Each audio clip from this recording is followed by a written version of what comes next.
Baba Saheb doctor Bhimrao Ambedkar अपनी आत्मकथा waiting for a visa में उन जातिगत भेदभाव का जिक्र करते हैं जिसने बाबा साहेब को अंदर से झकझोर दिया था। क्या होगा जब छोटी जाति के कारण कोई पानी के घड़े तक को छू नहीं सकता। बाबा साहेब एक घटना का जिक्र करते हुए लिखते हैं, पानी मौजूद था, प्यास भी थी, लेकिन पानी पीने का अधिकार नहीं था। बाबा साहेब अपनी आत्मकथा में इस बात का भी जिक्र करते हैं कि कैसे गाड़ी वाले ने उनके और उनके भाइयों को बीच रास्ते में उतार दिया क्योंकि वे जाति के महार थे, जिसके बाद मीलों दूर का सफर उन्हें पैदल ही तय करना पड़ा। जोहार, जय भीम, जय फूले, जय बिरसा, जय साहू, जय पेरियार, जय संविधान। रेलवे स्टेशन पर बाबा साहेब डॉक्टर भीमराव अंबेडकर ने जिस दर्दनाक जातिगत भेदभाव का अनुभव किया उसका उल्लेख वे स्वयं अपनी आत्मकथा वेटिंग फॉर ए वीजा में करते हैं। यह घटना उनके बचपन की है जब वे अपने भाई भतीजों के साथ कोरेगांव जा रहे थे, जहां उनके पिता कार्यरत थे। पिता बड़ौदा रियासत की सेना में अधिकारी थे, इसलिए बच्चों के मन में यह स्वाभाविक भरोसा था कि अब शायद उन्हें किसी तरह की दिक्कत नहीं होगी, लेकिन यह भरोसा एक भ्रम साबित हुआ। तेज धूप थी, सफर लंबा था और सामने पानी का घड़ा साफ दिखाई दे रहा था। पानी मौजूद था, प्यास भी थी, लेकिन पानी पीने का अधिकार नहीं था क्योंकि प्यास और पानी के बीच जाति दीवार बनकर खड़ी थी। बाबा साहेब उस घटना को याद करते हुए लिखते हैं, हमारे सामने पानी था लेकिन हमें उसे छूने की इजाजत नहीं थी। स्टेशन पर मौजूद लोगों से पानी मांगा गया, जवाब में पहला सवाल आया, तुम कौन जात के हो।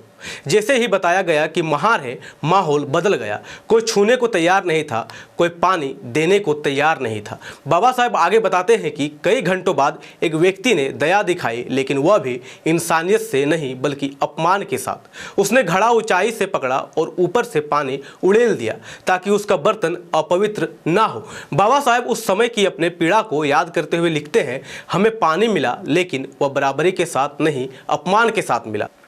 यह घटना यही समाप्त नहीं हुई। मसूर स्टेशन से आगे उन्हें बैलगाड़ी से कोरेगांव जाना था, लेकिन कोई गाड़ी वाला उन्हें ले जाने को तैयार नहीं था क्योंकि वे महार जाति के थे।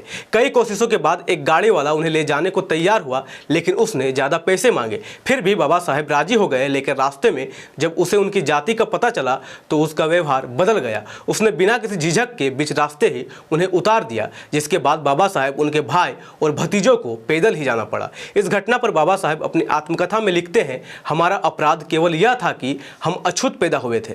बाबा साहेब बताते हैं कि इसके बाद बच्चों को कई मील पैदल चलना पड़ा। ना कोई अपराध किया था, ना कोई नियम तोड़ा था, फिर भी सजा मिल रही थी। इन दोनों घटनाओं, मसूर स्टेशन पर पानी ना मिलने और गाड़ी वाले द्वारा रास्ते में उतार देने से बाबा साहेब एक गहरा निष्कर्ष निकालते हैं। वे बताते हैं कि अस्पृश्यता कोई व्यक्तिगत दुर्व्यवहार नहीं बल्कि एक सामाजिक व्यवस्था है जो इंसान को जन्म से ही दोषी घोषित कर देती है। वे साफ शब्दों में लिखते हैं कि अस्पृश्यता गरीबी की समस्या नहीं है, यह समाज की नैतिक पतन की समस्या है।